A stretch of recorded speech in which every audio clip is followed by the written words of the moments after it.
Iti chu khan to na machal na hiya. Bridge in jong katup thupi pen ho chu chi chu ya discussion nei ding akitu lo jong le isei ilungel isei ki sei khom ting le ki he thim the hiya na a chi chu ya ki focus pen objective he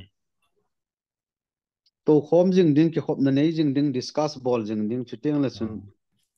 Ka ke pain ichi very critical question hi in ana hin sei chu is as a student leader kad hin azala chu ka het kham kama chu history hi ivera ile compromising approach attitude ai ki chai du danen om ki gotan to ai so pi ho ga pau koi zet ku ki subscribe ho ku a try min chu pha da tang ka ting amo hin I cha da no hi phat cha as a big brother ai phat cha ve no hin I ho hi tai compromise ball jing jing wa chur chan pura I so pi ho lung I hol hol vai le amo jong in ki su no ting vai le ku ki zomi mar adang dang etc hi hungum do ki guding ayo men we are at a very critical juncture ho jong na ji a hi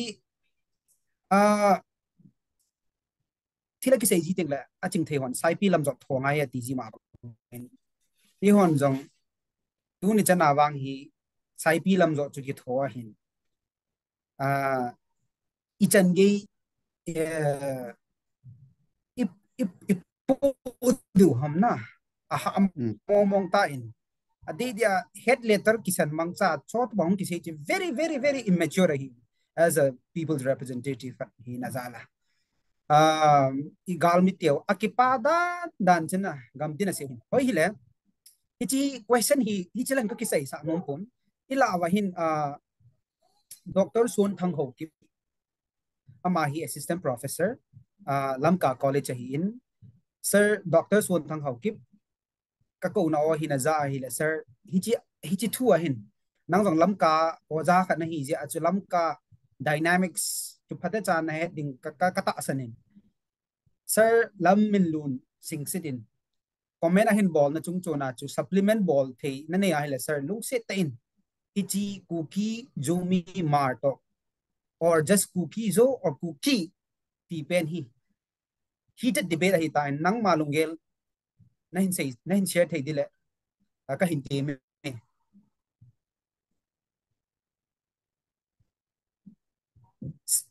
sir unmute na ki ball ngai unmute ki ball ti ki gong hi zong la chen henge long set tan lungel nen sei piwa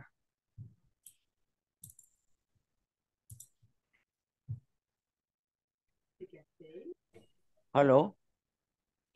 Kiza nailo. Kiza. Kiza tay. Kiza tana. Ako sa gari pitro please. Boy.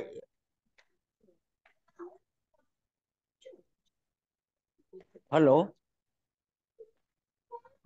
Question to repeat. Hello. Question to cookie zo council in sim do tawin na sir. Ti civil society adinga chu political platform kat hi theina dinga chu pankila kisi ma hi in a hin la isopio wa isopio lam kalang hon ku ki zo mi mar ti lo chu accept nomenclature hi poan tikit taw head letter kisanan mang chawin MLA ho in a hin the thang win hi chu ho hi ibedai le ku ki zo council kisep jong hi ijan gya phachum di nam chong le cookie joy ti tiu jong hi I hayowa cookie tai I chewa phatalo ham ti hi mi tam ta in aching athem anew ali ne na sei ai tai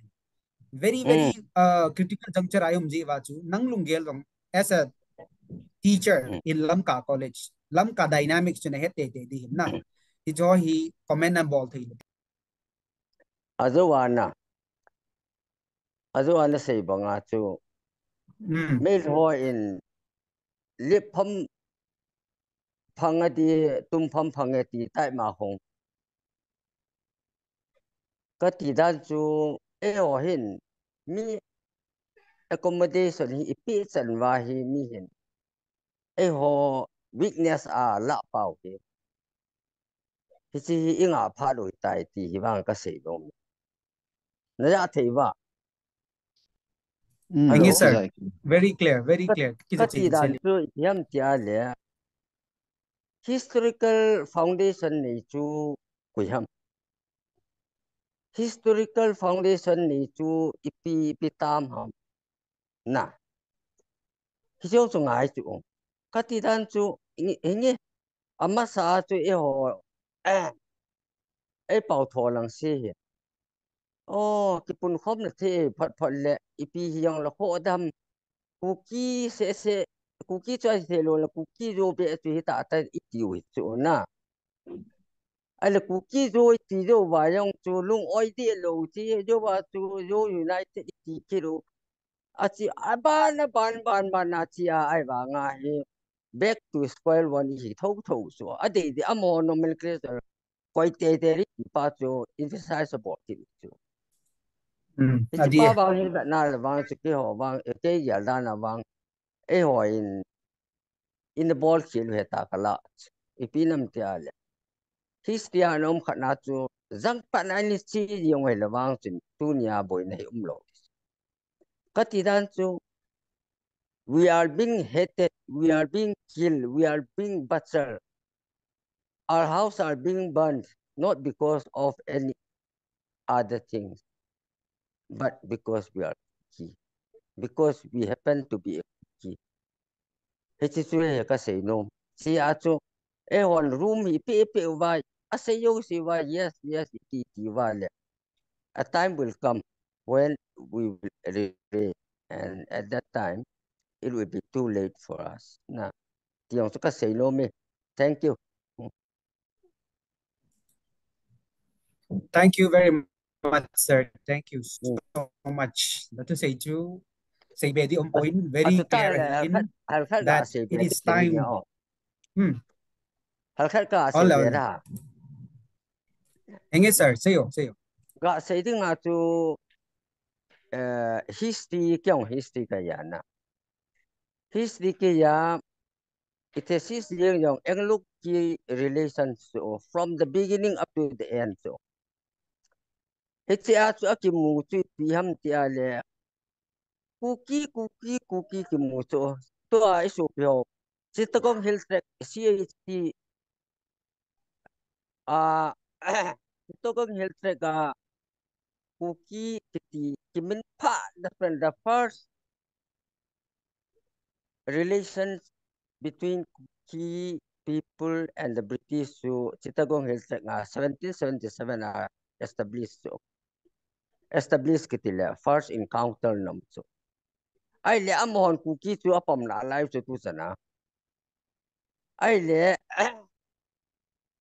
ho hin bola min lui pa tu itahi mi sei na tu ti du ham ti pa so ayo ka sei ba so inau te ke pa phat le pin chum la kho ham ti pa tu iger pau hi khunung le adi lo pen i bor do khau hung hi dham ti ya he ka gya ta su ti tu ayo ai sei ba nga tu ku ki zo ti wa chiang sang su lo nom de lo wai ku yo united ti wa ai pi ki bor lo le han ai o to be thei lo hi ti kha yong su iger lo nga ya ai ba ti o ti mi upa hi na dan to pi ti da lungdin ni kan pau hi amo hi ho bi ne sa la pau ba thil kho ta he ta bang ka gya ta henge kya se le puna yong mai tin ti chan se ta ge ti pe Oi Kaki oi pa je pu sir. oi je pu sei chung chu nas kyong sap neo khat a thu kan kinir Henge sa sir. hon da Ako po hin sayo. to oi pun an se to oi pun an se hi historical fact se hin record ho record zo se chu henge history su event a hele ku kimina record in isu ke jo hin ichu koi macha dalu universal truth a hin ai le tunia hikin oyapun an sein a hi question kan le don kan le do num na khat hi cookie in pi hi apex body he itivin ale apex body chun EPATI ale acha naw anoya ho hi ki phin the ya thaw hom chi question ka bol no me tuni kho hin kuki in pitch apex body ahi ale anoya acha naw ho jo si ke loi khom no hi ana su tu bleu tuni a hi che problem so lo de ahin sapten better late than never ati hin tu ai akile nai pun tu ai hon pan lana win te hizong le hichi rule pa hi kuki history historical fact kuki mina ithiwa kuki mina galisa nuwa kuki mina movement ichi wahin hichi hi kichi na mando kali mijo sin kinga le le kuki mina movement chi de ahin tua anyau neu tribe neu akiphin ho hi iti kuki in pin azol lungmunga hichi nomenclature kuki sunga an kailu nuwa kuki apom sa the diom ti amo rolin kalan hi chun ai the ya le hichi kukin pi ho hin lamkai ho hin akiphin tribe neu ho hi nasa ta ho pi wa I movement hi kuki mina movement chi hin kuki mina I thiu wa hin koi man nang paite nang mar nang simte gangte wai pe mina ga na bol na thau hi lo ji hin Setel I movement jong paite simte wai pe thado I chom mina hi separate administration jong idelo hi lo ji hin ye chun ichi I movement hin the na ding lol hin the na ding hin in nomenclature ku ki hi pat chan pomuitin hi chimene hin movement chi pi hi te ti hi tuni chan ga hi ipi ati a hi le tribe neu ho hi azolu ham ti jo hi ku kin pi ho kale ko son no me ti ja azu neu khat kan sei tha he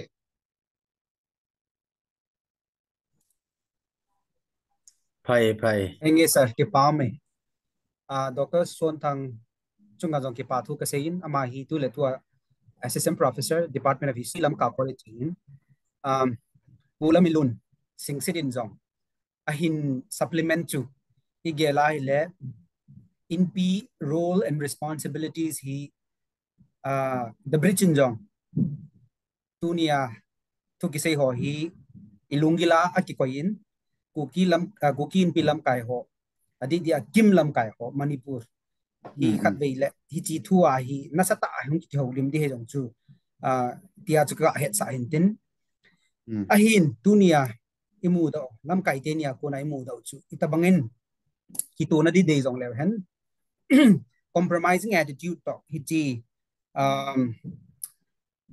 accommodation bol doing hi identity hi na pa hi ikat compromise balling pa bang hi nga phat bang cha hitai ku ki zo apadin nung chuan ta po hitin is it chun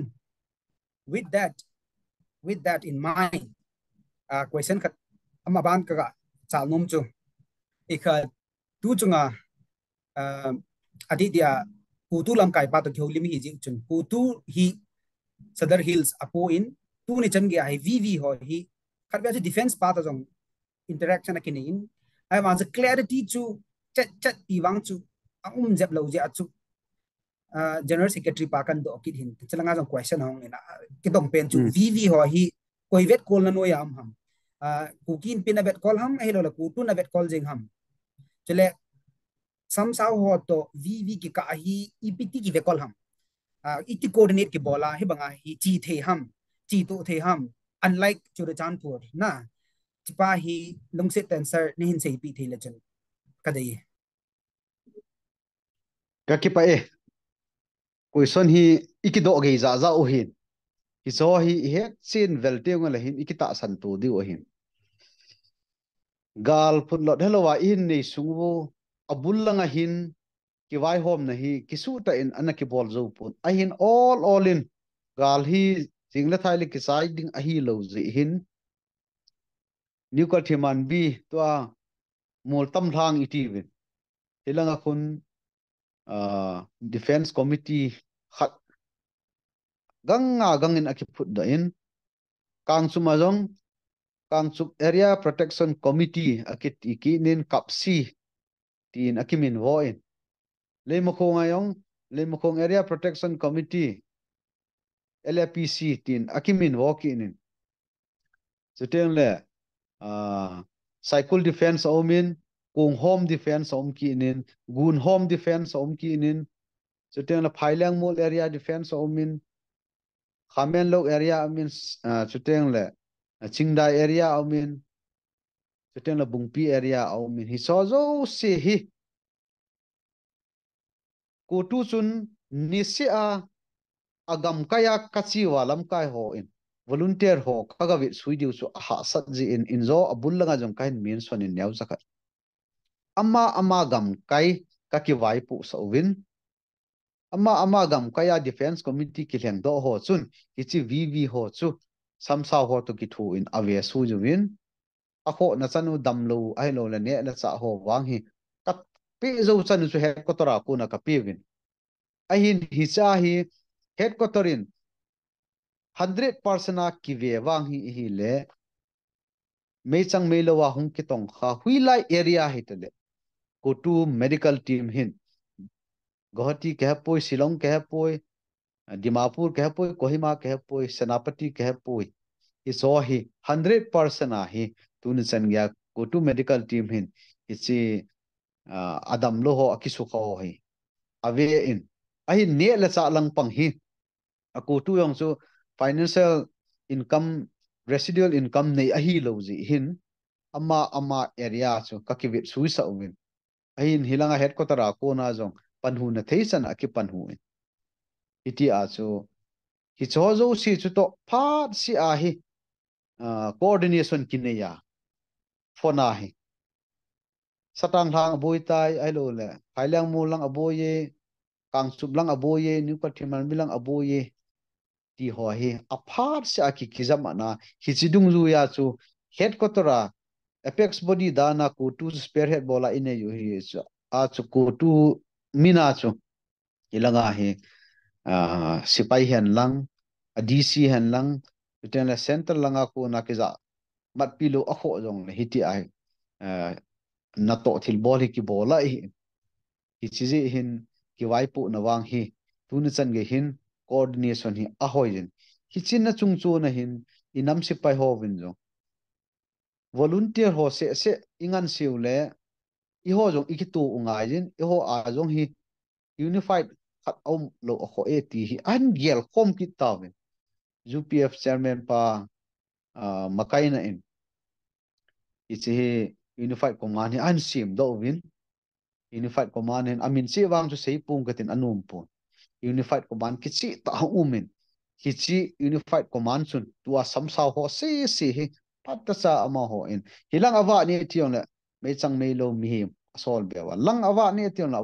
itias amon hilaya unified command ho hin district pumpia samsa ho hin monitor abo le tiong hi kaga sei do ke nomin chuteng le ne le cha lang pang hi pathin lung se nin gam gi phai vel la ti tawte VV ho sang khat le zagit ki ka ho vel hilai la ho ku kenepa defense secretary pu ama kun me ho ipo zo si hi apu do a man phata sa avit la hi juten le an chang ho them transportation ipo hi le ko tu sai na ko na ko tun ki podo ki da hi aten le hi cha neu khat mi pi confuse al halun ninga ka hil che num khat hi nin kum mi 17 hin mongbunga cycle area pumpi adinga hin mongbunga hin join meeting khat aga kinai khom pi in icha chun kuki in pi cycle KSO cycle KWU cycle still house ho aha tuteng le okrul kuki in pi KSO KWU ho lo abon wa hongzaun icha kilo na kila chu kyo cycle area hi agam ka hi ali ji hin kyo hung ki wai po win katin district level a seiding bolding aum teng le pu tu a hin thu ji ta winge kyo hi na chana ka ki wai pu thei chan chu hung ki wai pu win katin kyon kalil hil teng le pu tu a kan thu diu hi hi